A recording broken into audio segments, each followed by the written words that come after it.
जहां तक अभी तैयारियों का सवाल है, पीडब्ल्यूडी के 680 पंप परमानेंटली पानी को सक करके जहां जहां वल्नरेबल पॉइंट्स हैं वो काम कर रहे हैं। 326 टेम्पोरेरी पंप्स और लगा दिए गए हैं 680 के अलावा, और 100 मोबाइल पंप्स जो एक जगह से दूसरी जगह घूम घूम के कर सकते हैं। एक और निर्णय लिया गया कि कई जगह हो सकता है कि सड़कों के ऊपर पॉट होल हो गए हों।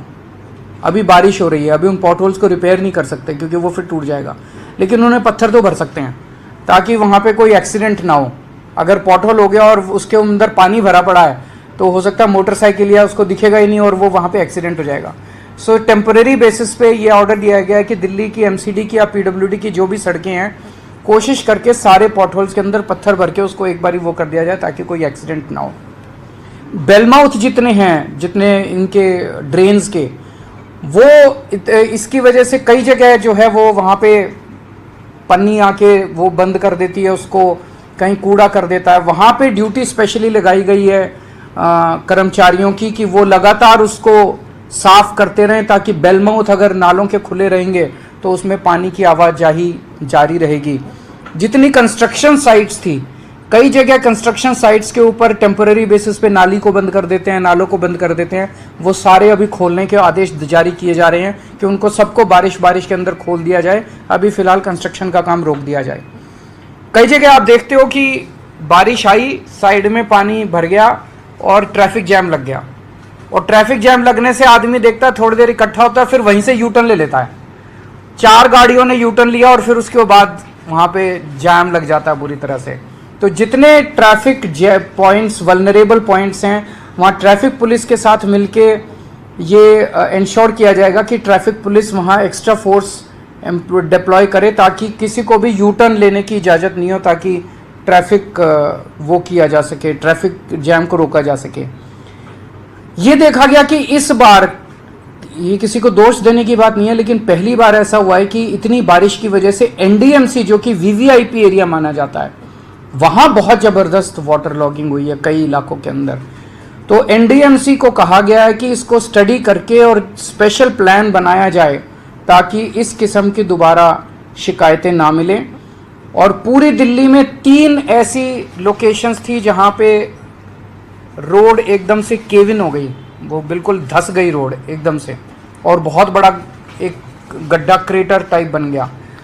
उसका जांच के आदेश दिए गए हैं। उसके कई सारे कारण हो सकते हैं, क्वालिटी ऑफ रोड भी हो सकता है, और नीचे अचानक उतना पोर्शन क्यों धंसा, ऐसा भी हो सकता है कि नीचे पानी की कोई पाइपलाइन जा रही थी जो फट गई और उसकी वजह से सारी की सारी मिट्टी जो है वो एकदम से धंस गई। तो उसके जांच के आदेश दिए गए हैं। अब एक प्रश्न पूछा जा रहा है जिसका मैं, कि क्या दिल्ली में बाढ़ का खतरा है। इसको 2 फैक्टर्स से देखना पड़ता है। एक तो ये कि दिल्ली के अपने अंदर कितनी बारिश हो रही है, और दूसरा दिल्ली में बाढ़ का खतरा जो है वो केवल दिल्ली की अपनी बारिश पे कम डिपेंडेंट है। ऊपर से हरियाणा से यमुना में जो पानी, हरियाणा में भी हिमाचल प्रदेश से हरियाणा में आता है, और यहाँ से जो दिल्ली में पानी आता है यमुना के अंदर, वो जो पानी छोड़ा जाता है हथनी कुंड से, उस पानी पे ज़्यादा डिपेंडेंट है। इसके ऊपर मैं आपको थोड़ा सा डेटा बताना चाहूँगा कि 1978 में एक बार बाढ़ आई थी जब 7 लाख क्यूसेक पानी हथनी कुंड पे छोड़ा गया था, और 207.49 metre metre old railway bridge पे यमुना का स्तर हो गया था। ये 1978 में हुआ था, लेकिन उसके बाद हमने यमुना पे बंद बना दिए, कई सारे स्टेप्स उठाए गए। 2013 में 8 लाख क्यूसेक पानी छोड़ा गया, 207.32 mm तक यमुना पहुंची, मीटर तक यमुना का लेवल पहुंचा, लेकिन बाढ़ नहीं आई 2013 में। 2019 में 8.28 लाख क्यूसेक पानी छोड़ा गया और 206.6 mm तक मीटर तक रेलवे ब्रिज पे वो पहुंचा, लेकिन बाढ़ नहीं आई। तो अभी कल सुबह 45,000 क्यूसेक पानी यमुना में छोड़ा। कल रात को 3 लाख क्यूसेक पानी छोड़ा, उसके बाद कम होना चालू हो गया। आज सुबह से 2.5 लाख क्यूसेक पानी छोड़ा गया। सीडब्ल्यूसी के लगातार हम टच में हैं, सेंट्रल वाटर कमीशन के, और कहा जाता है कि उनकी जो प्रिडिक्शन है वो रीजनेबली एक्यूरेट, हमारे दिल्ली के सरकार के जो एक्सपर्ट्स हैं वो बता रहे हैं वो रीजनेबली एक्यूरेट मानी जाती है। सीडब्ल्यूसी के हिसाब से अभी इस वक्त दिल्ली में 203.58 मीटर तक हमारा लेवल पहुंचा यमुना का। कल सुबह 205.5 मीटर तक पहुंचेगा। और जो वेदर की प्रेडिक्शंस अगले कुछ दिनों की हैं उसके हिसाब से यमुना का स्तर बहुत ज़्यादा बढ़ने की उम्मीद अभी फ़िलहाल नहीं है। तो फ्लड की सिचुएशन आएगी ऐसा लगता नहीं है according to the predictions made by the experts. पर फिर भी अगर कुछ ऐसा होता है तो हम उसके लिए तैयार हैं। वेदर फोरकास्ट्स के ऊपर भी नज़र है, वहाँ से जो पानी छूट रहा है उसके ऊपर भी हम लोगों की नज़र है। 206 मीटर अगर क्रॉस करेगा तो हम इवैक्यूएशन चालू कर देंगे। इवैक्यूएशन भी जो बिल्कुल यमुना के तट के ऊपर आसपास लोग रह रहे हैं झुग्गी बस्तियों के, ऐसे 41,000 लोगों को आइडेंटिफाई किया गया है। उनके लिए रिलीफ कैंप्स बना लिए गए हैं।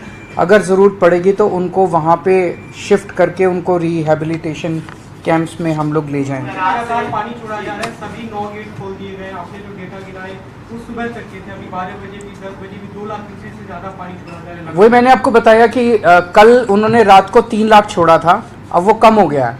अब फिर सुबह आज 2.5 लाख छोड़ा था, अब आप 2 लाख बता रहे हैं।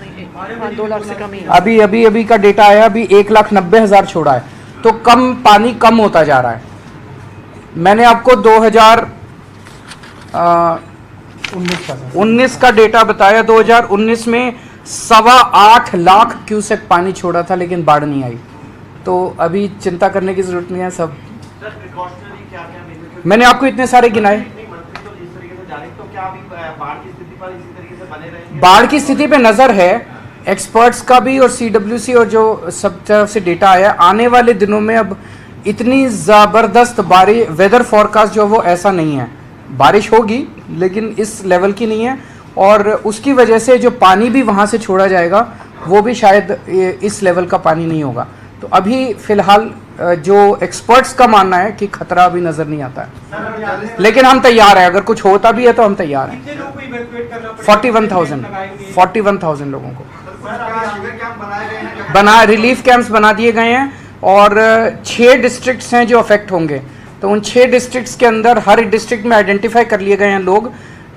206 मीटर जो है वो बेंचमार्क है। यमुना 206 मीटर क्रॉस कर जाएगी तो उनको इवैक्यूएट कर लिया जाएगा। उसके लिए कई सारी बोट्स हैं, मुनादी की जा रही है उन एरियाज के अंदर। सर अभी आपने बताया कि दिल्ली का डिजाइन ऐसा नहीं है कि ज्यादा बारिश को बर्दाश्त कर सके।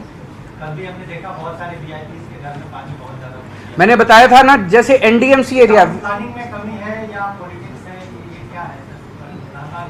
नहीं, पॉलिटिक्स के तो दिल्ली में 100-125 mm तक की बारिश पिछले कुछ सालों में एक्सपीरियंस की गई। और बारिश के घंटे 1.5 घंटे के अंदर पानी हर जगह से निकल जाता था। 153 mm बारिश जो है, जैसा मैंने बताया, 40 साल में पहली बार आई है। उसके लिए दिल्ली डिजाइंड नहीं है। उस वजह से आपको पहली बार एनडीएमसी एरिया में, वीआईपी एरियाज में भी आपको पानी का इस तरह का वाटर लॉगिंग मिला कि कनॉट प्लेस भी वाटर लॉग्ड है, आईटीओ भी वाटर लॉग्ड है, आईटीपीओ भी वाटर लॉग्ड है। इस तरह का पहली बार देखने को मिला।